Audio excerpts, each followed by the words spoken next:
बिस्मिल्लाहिर्रहमानिर्रहीम। आज मैं आपको एक बहुत ही यमी और फ्लेवरफुल रेसिपी बताने लगी हूँ, गार्लिक बटर सैल्मन स्टेक।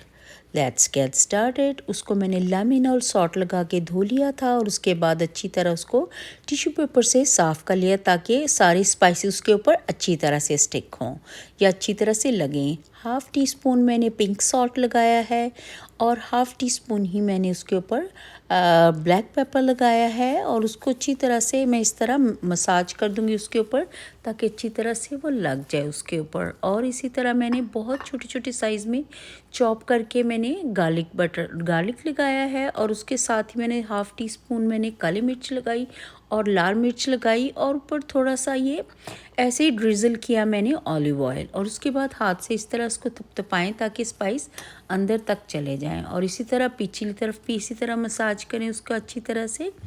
और उसके बाद मैंने उसके ऊपर हाफ़ टी स्पून से लेस मैंने टहीनी सॉस लगाई है। टहीनी सॉस बहुत फ्लेवरफुल है और मैं इसको बनाऊंगी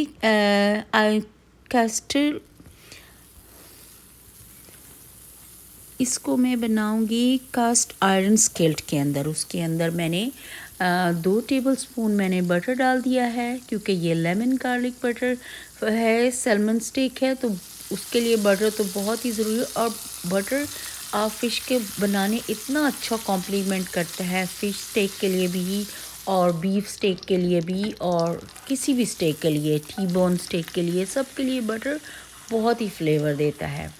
आपको इसको थोड़ी देर के लिए ऐसे ही 2 मिनट के लिए पकाना है और पलट देना है। उसके बाद आपने इसके ऊपर लिड दे देनी है थोड़ी देर के लिए, ऐसे 1 मिनट के लिए, और फिर आप इसको पलटेंगे।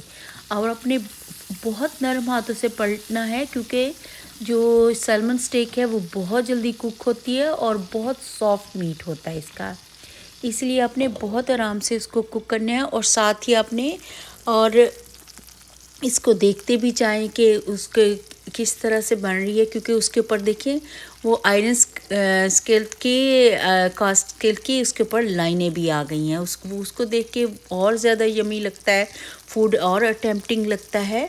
अगर आपको अच्छा लगा है तो प्लीज़ आप इस रेसिपी को फॉलो कीजिएगा और मुझे बताइएगा आपको कैसी लगी।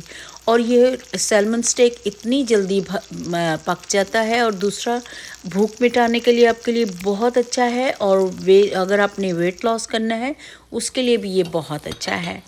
और उसके लिए आप लेस बटर ऐड करें एटलीस्ट अब, लेकिन ये सैल्मन बगैर बटर के भी आप बना सकते हैं, बहुत जल्दी बनती है। ऑलमोस्ट रेडी है। उसको मैं डिश आउट करूँगी। देखिए उसके साथ मैंने लेमन लगाए हैं और ऊपर थोड़ी सी पार्सली लगाई है, उसकी वजह से लुक अच्छी लगी है और ये बहुत यमी बना था। आई होप आप लोगों को भी मेरी ये रेसिपी अच्छी लगी है। अगर अच्छी लगी है तो प्लीज़ थम्स अप दें और अपनी दुआओं में मुझे याद रखें। और अगर अच्छी लगी है तो कमेंट बिलो प्लीज़ और अपनी दुआओं में याद रखें। और जब भी खाना बनाएं दुरूद शरीफ पढ़ के बनाएं। इंशाल्लाह आपके खानों में बहुत जायका आएगा और अल्लाह जी आपके बहुत सारे बिगड़े काम भी बनाएगा। और मैंने ऊपर एक लाइम भी हाफ सा उसके ऊपर स्क्वीज़ किया था और आप यकीन करो इतना फ्लेवरफुल बनी थी जिसकी कोई हद नहीं। अल्लाह हाफिज़ गाइस।